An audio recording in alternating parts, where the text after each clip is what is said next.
Il s'agit d'un rare manuscrit biblique orthodoxe éthiopien, écrit à la main dans la langue sacrée liturgicale d'Éthiopie. Tout ce que vous croyez savoir sur la résurrection est incomplet. Pendant près de 2 ans, on a raconté au monde que l'histoire s'achevait au tombeau vide. La pierre roulée. Silence. Générique. Mais cette fin n'a jamais fait l'unanimité. À des milliers de kilomètres de Rome, au cœur des monastères de pierre d'Éthiopie, des moines protégeaient un autre témoignage. Une Bible ancienne de 80 et un livre, et non de 66, des pages que l'Occident n'a jamais lues, des paroles jamais prêchées. Dans ces pages oubliées se trouve un passage sur la résurrection qui ne se contente pas de décrire ce qui s'est passé après la résurrection de Jésus. Cela explique ce qui a changé. Pas seulement la mort, pas seulement le paradis, mais la nature de Dieu. Le but de l'âme est l'accès direct de l'humanité à la vérité. Ces paroles ont été préservées au-delà des conciles, au-delà des modifications, au-delà de tout contrôle, cachées jusqu'à présent. Et avant de révéler le contenu de cette traduction, n'hésitez pas à liker et à vous abonner, car il s'agit d'une connaissance que certains préféreraient vous cacher. 81 livres qui réécrivent l'histoire. La plupart des gens pensent que la Bible est immuable, définitive, intouchable. Mais l'Église orthodoxe éthiopienne n'a jamais partagé cet avis. Alors que la Bible occidentale s'arrête à 66 livres, l'Éthiopie en a conservé 81, 15 de plus que les protestants, 8 de plus que les catholiques. Et il ne s'agit pas d'ajouts fortuits. Ce sont certains des plus anciens textes chrétiens jamais utilisés, vénérés par les premiers croyants bien avant leur oubli discret en Occident. Des livres comme Enoch, les Jubilés et les Maccabées. Pendant des siècles, les érudits occidentaux les ont raillés, les considérant comme des mythes. Puis, la science est intervenue. La datation au carbone 14 des évangiles de Gara, découverts dans un monastère éthiopien, a prouvé qu'ils avaient été écrits entre 330 et 650 après Jésus-Christ, ce qui en fait les plus anciens manuscrits chrétiens illustrés au monde. Tandis que l'Europe sombrait dans le chaos, des moines éthiopiens préservaient le code source originel du christianisme, et le contenu de ces livres est explosif. Le livre d'Enoch ne se contente pas d'affirmer que l'humanité a péché avant le déluge. Il en explique les raisons. Il décrit une brèche cosmique, 200 anges veilleurs descendant sur Terre, prenant pour épouse des humaines et engendrant des êtres hybrides appelés les Néphilim, des géants qui ont dévoré le monde. On cite leurs noms, Samyaza, Hazel, Barakiel. Il est dit qu'ils enseignaient des connaissances interdites, la fabrication d'armes, la séduction et l'astrologie. Il ne s'agissait pas de désobéissance, mais de connaissances non autorisées. C'est pourquoi l'Église romaine l'a rejeté. Le monde décrit par Enoch est chaotique, dangereux et incontrôlable. C'est pourquoi ce savoir a été supprimé. L'Éthiopie, elle, l'a conservé. Et le livre d'Enoch n'est que le prélude. Le véritable choc réside dans un texte de résurrection appelé Mashafakon, le livre de l'Alliance. Dans la tradition occidentale, Jésus apparaît brièvement après sa résurrection. Dans la tradition éthiopienne, il demeure 40 jours et dispense non pas des sermons, mais des instructions. Il décrit les structures cachées de la réalité, une connaissance qui transcende la hiérarchie religieuse. Il parle de la nature, des fréquences, des esprits et d'un conflit de la fin des temps qui ne se livre pas par les armées, mais par la conscience. C'est mystique, urgent, stimulant. Et les moines éthiopiens croient quelque chose de radical. Les 81 livres sont la porte étroite, tandis que la Bible, en 66 livres, est le chemin large simplifié pour les masses. S'ils ont raison, alors la Bible lue par la majeure partie du monde est incomplète. Elle est censurée. Et maintenant, avec la traduction et la publication de ces textes, le secret est levé. Ce ne sont plus des récits inviolables. Ce sont des documents bruts. Et si les histoires de géants et d'anges déchus vous paraissent incroyables, attendez d'entendre ce que Jésus a réellement dit durant ces 40 jours cachés. Décryptage du message secret des 40 jours. Dans l'évangile de Luc, la période entre la résurrection et l'ascension est floue. Mais dans le Mashafakon éthiopien, c'est l'événement central. C'est le moment où tout bascule. Selon ces textes, le Christ ressuscité rassemble ses disciples non seulement pour les réconforter, mais aussi pour les préparer au combat spirituel. Il parle du bâtisseur d'ombre, un concept stupéfiant. Il explique que le monde matériel, celui de l'argent, du statut et des empires physiques, est en grande partie le terrain de jeu d'une force trompeuse. Il leur dit « Ne bâtissez pas de temple de pierre, car la pierre s'effritera. Bâtissez le temple du cœur, car il est éternel. » Cela pourrait passer pour une belle métaphore, mais dans le contexte du texte éthiopien, il s'agit d'un ordre littéral. Il les met en garde contre les religions organisées. Il prédit que des hommes porteront de longues robes et utiliseront son nom pour amasser de l'or. Il met en garde, en particulier, contre une Rome future qui transformera sa croix en épée. Ce qui terrifie les érudits, c'est cette précision. On a presque l'impression qu'il regarde 2-0 ans dans le futur et qu'il y voit les croisades, l'Inquisition et les méga-églises. Il explique à ses disciples que le véritable croyant doit être étranger aux systèmes humains. Mais voilà le hic. Il introduit une vision dualiste de l'âme humaine, presque biologique. Il dit « Chaque être humain est traversé par deux vents, le vent de la vie et le vent de l'erreur. Ce dernier ne se limite pas aux mauvaises pensées. Il est comparable à un parasite. Il s'insinue par la cupidité, par le regard qu'on détourne, et par la bouche lorsqu'on profère des mensonges. Une fois installé, ce vent calcifie le cœur. Il transforme l'être humain en ce qu'il appelle un tombeau ambulant. Imaginez un instant, un tombeau ambulant. Une personne qui respire, mange et publie sur les réseaux sociaux, mais qui, spirituellement, est déjà morte. C'est une apocalypse zombie, mais pour l'âme. Et voici le plus choquant. Il leur donne l'antidote. Ce n'est ni une dîme, ni un rituel. C'est la gnosis, la connaissance. Il leur apprend à surveiller leurs pensées, comme un garde surveille une porte. Il leur enseigne que le royaume des cieux est littéralement en eux, caché dans le silence entre les pensées. C'est pourquoi l'Empire romain a dû supprimer ce texte. Rome avait besoin de citoyens obéissants, craignant l'empereur et le pape. Elle n'avait pas besoin de mystiques conscients d'eux-mêmes qui pensaient que l'Église était superflue. Car si vous croyez que Dieu est en vous, vous ne payez pas d'impôts au temple, vous ne vous prosternez pas devant l'évêque, vous devenez incontrôlable. Le livre de l'Alliance contient aussi d'étranges détails cosmologiques. Il parle d'entrepôts de neige et de portes des vents. Longtemps, on a cru à de la poésie absurde. Mais la météorologie moderne confirme que les phénomènes météorologiques suivent des courants globaux, de véritables rivières de vent. Comment un texte vieux, de 2-0 ans, pouvait-il connaître la dynamique atmosphérique de la planète? Il parle aussi d'un abîme d'eau sous la Terre. Or, la science moderne a récemment découvert un immense océan d'eau emprisonné dans la Ringwood-Site, une roche située profondément dans le manteau terrestre. Plus d'eau que dans tous les océans de surface réunis. La Bible éthiopienne avait raison.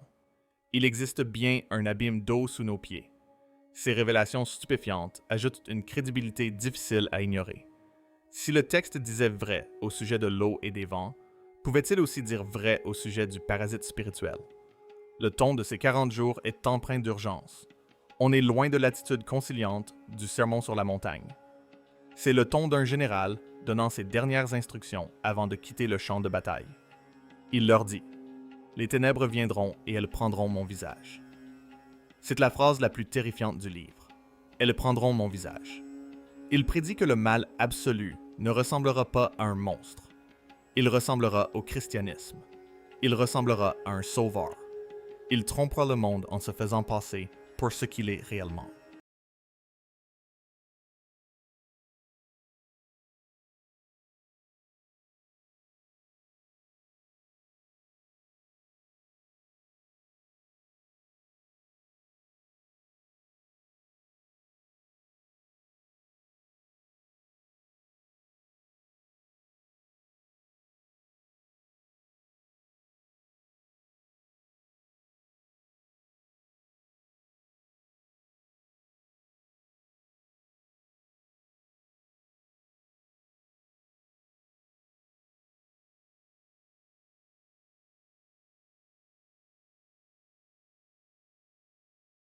Il cherche à détruire.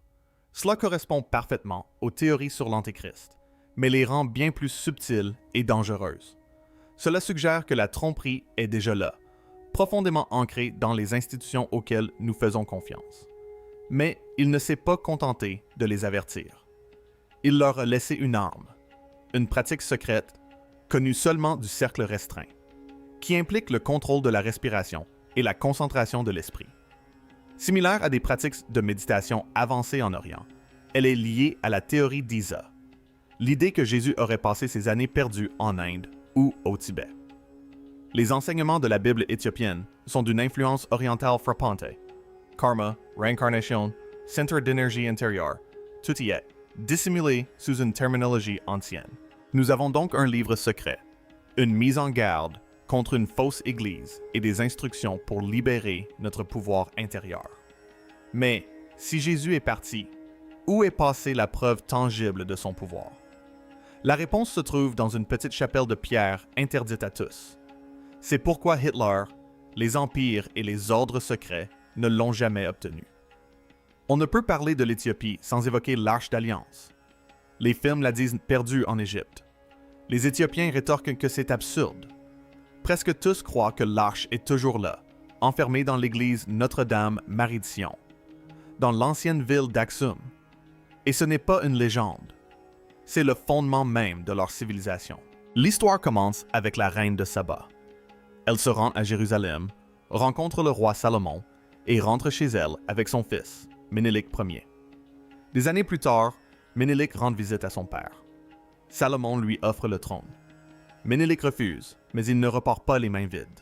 Selon la chronique royale d'Éthiopie, Kebra Nagast, Ménélik et ses compagnons accomplissent le plus audacieux retournement de situation de l'histoire, remplaçant l'arche par une réplique et transportant secrètement la véritable en Éthiopie.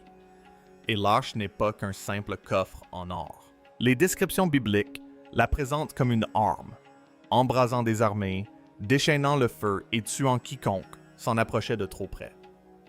Ces effets semblent étrangement modernes, comme ceux des radiations, et c'est là que cela devient troublant. Aujourd'hui, le gardien de l'arche, un seul homme à la fois, n'a pas le droit de quitter la chapelle à vie.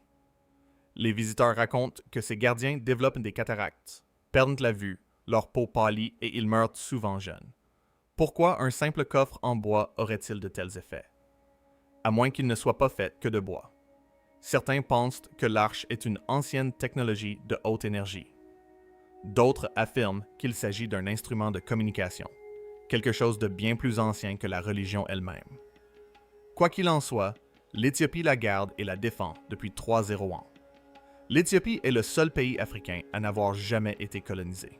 Lorsque l'Italie envahit l'Éthiopie, en 1896, avec des armes modernes, les forces éthiopiennes parvinrent à les écraser lors de la bataille d'Adwa. Les habitants racontent que Saint-Georges était à leur côté. D'autres murmurent une histoire plus sombre. L'arche aurait été amenée près du champ de bataille, libérant une lumière aveuglante qui aurait fait basculer le cours de la bataille. Même les ordres secrets le savaient. Les Templiers se rendirent en Éthiopie au XIIe siècle, à la recherche de l'arche. Leurs symboles sont encore gravés dans la pierre des églises de Labella. Ils savaient que le Graal n'était pas une coupe, mais une lignée. L'arche en était la preuve. Les empereurs d'Éthiopie ont régné sous la dynastie salomonienne pendant près de 300 ans, se réclamant d'une descendance directe de Salomon et de la lignée de David.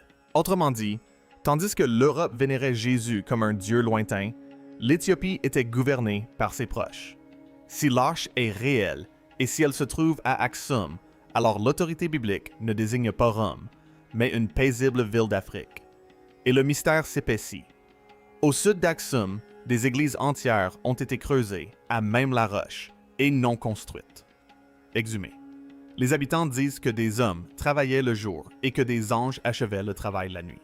Les églises taillées au laser du 13e siècle. Bienvenue à La Bella. Voilà un endroit qui laisse les archéologues perplexes, voire résignés. Au 12e siècle, le roi Labella ordonna la construction de 11 églises, mais au lieu d'employer des maçons pour empiler des briques, il fit tailler les édifices directement dans la roche volcanique. Il ne s'agit pas de grottes. Il s'agit de cathédrales immenses et complexes, avec fenêtres, portes, colonnes et systèmes de drainage, taillées dans un seul bloc de pierre. C'est une sculpture en négatif. Il faut visualiser l'édifice entier en 3 dimensions. Ensuite, il faut enlever tout ce qui n'est pas l'Église. Une seule erreur, un seul pilier fissuré, et tout le projet est ruiné. On ne peut pas recoller de la pierre. Et voici le plus incroyable. On dit que cela a été fait en seulement 24 ans. Des ingénieurs modernes ont fait les calculs. Creuser ces 11 églises à l'aide d'outils manuels, de ciseaux et de marteaux aurait nécessité 40 hommes pendant plus d'un siècle, et le simple enlèvement des débris aurait exigé des flottes de camions. Pourtant, aucune trace de ces débris n'a été retrouvée. Des millions de tonnes de roches ont tout simplement disparu. La légende locale est absolument stupéfiante. Les moines racontent que des ouvriers travaillaient sans relâche le jour, mais que la nuit, des anges descendaient et poursuivaient l'œuvre. Ils disent que les anges travaillaient 2 fois plus vite que les hommes et utilisaient des outils de lumière qui tranchaient la roche volcanique comme du beurre. Des outils de lumière. Cela vous fait-il penser à un ciseau ou plutôt à une technologie d'énergie dirigée? Certains théoriciens suggèrent que l'Arche d'Alliance fut apportée à Lyella à cette époque et utilisée comme source d'énergie, voire comme outil pour ramollir la pierre. D'anciens récits d'autres cultures font état de méthodes de ramollissement de la pierre par des fréquences sonores ou des composés chimiques. Les Éthiopiens auraient-ils possédé une technologie perdue? L'église Saint-Georges est la plus célèbre de toutes. Elle a la forme d'une croix parfaite, profondément enfouie dans le sol. Son toit est au niveau du sol. On regarde à l'intérieur. La précision est quasi parfaite. Le système de drainage est si perfectionné que, même après 800 ans de pluie torrentielle, l'église n'a jamais été inondée. Et puis, il y a les tunnels. Sous le complexe se cache un labyrinthe de tunnels plongé dans l'obscurité la plus totale, symbolisant la descente aux enfers. Les aspirants prêtres doivent s'y orienter dans le noir complet, tâtonnant le long des parois pendant des heures tout en chantant. C'est une chambre d'isolement sensoriel entièrement construite en pierre. Cela renvoie directement au livre de l'Alliance et à ses enseignements sur les ténèbres du tombeau. L'architecture renforce cette théologie. Il faut traverser les ténèbres pour trouver la lumière. Mais récemment, des scans laser 3D du site ont révélé autre chose. Des anomalies sous le sol, des espaces creux restés scellés depuis 800 ans. Qu'y a-t-il en dessous? Les prêtres disent qu'il s'agit du trésor des saints, de manuscrits en or, ou peut-être des outils même ayant servi à la construction du site. Le monde est fasciné par les pyramides d'Égypte, mais Labella est sans doute plus complexe. Les pyramides sont des blocs empilés. Labella est une soustraction. Cela exige un niveau de planification si précis qu'il évoque un esprit quasi informatique. Ce que la plupart des gens ignorent, c'est que le roi Labella a séjourné à Jérusalem avant sa chute sous domination musulmane. Il voulait bâtir une nouvelle Jérusalem en Afrique, à l'abri des guerres interminables du Moyen-Orient.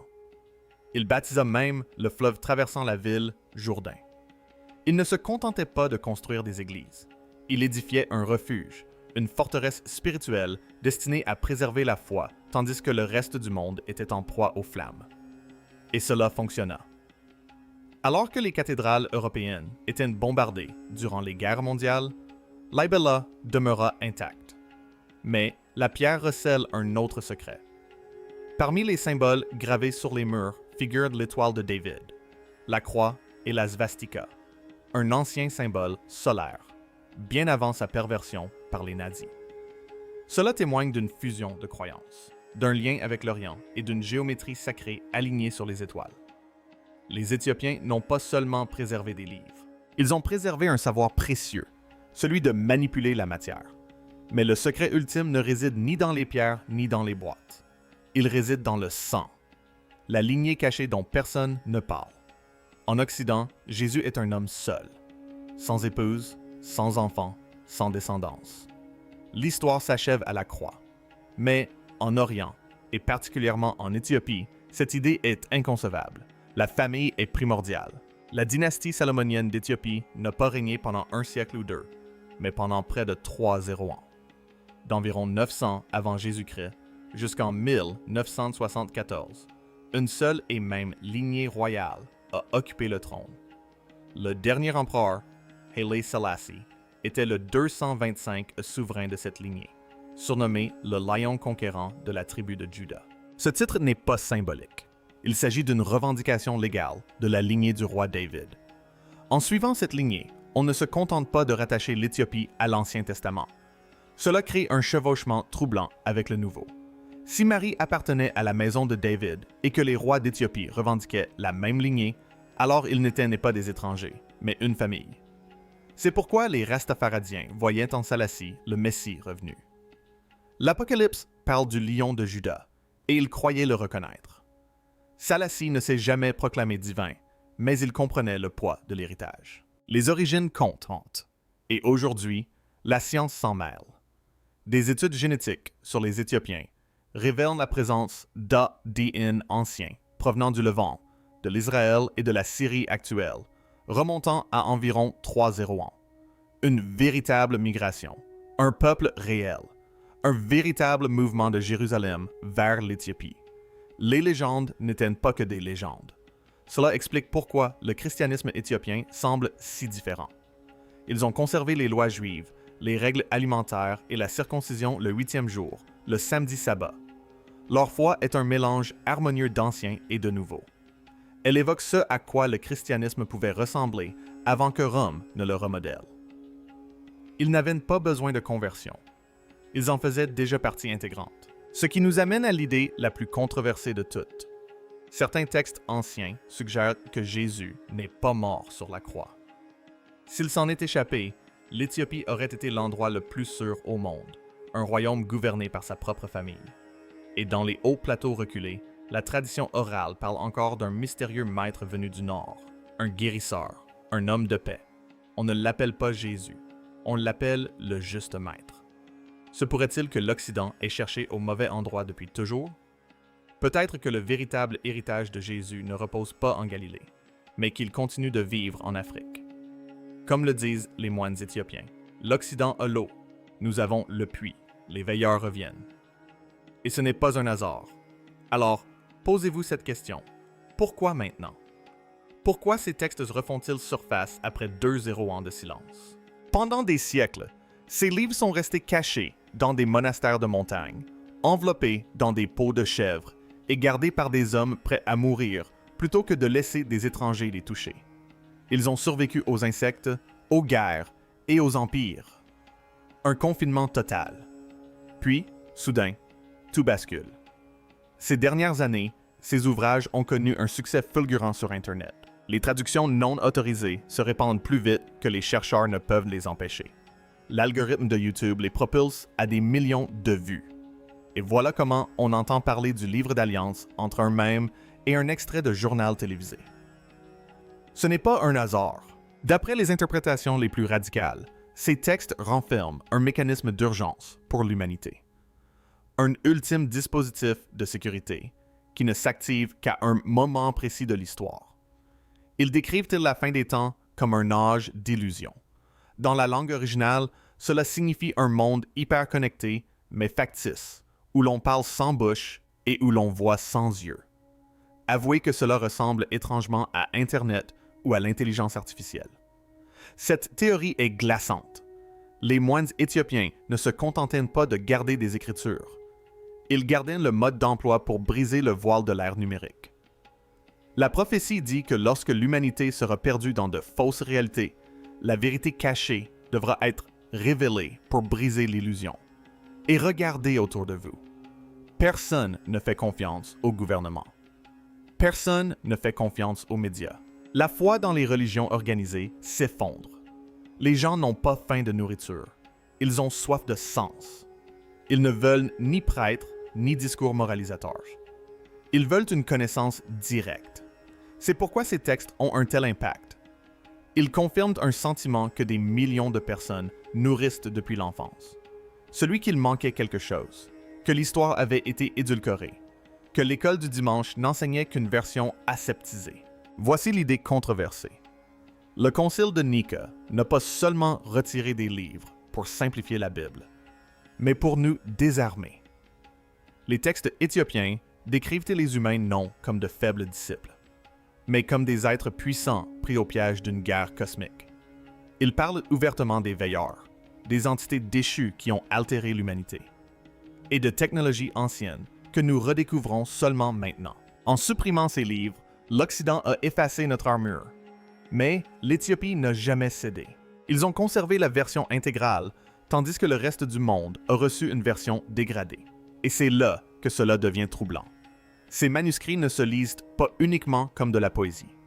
Certains passages évoquent des notions de physique oubliées.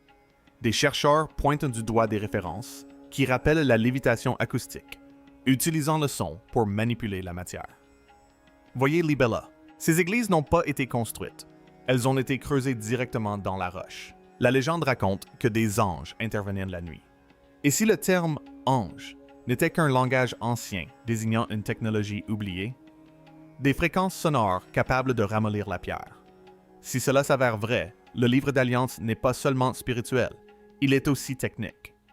Il pourrait expliquer les pyramides, la machine à mana et même l'Arche d'Alliance, dont l'Éthiopie affirme l'existence et la garde précieuse à Aksum. Et si les traductions actuelles révèlent le fonctionnement de ces systèmes, alors il ne s'agit pas d'un renouveau religieux, mais du retour d'une science prédiluvienne. Voici donc la question qui devrait vous tarauder.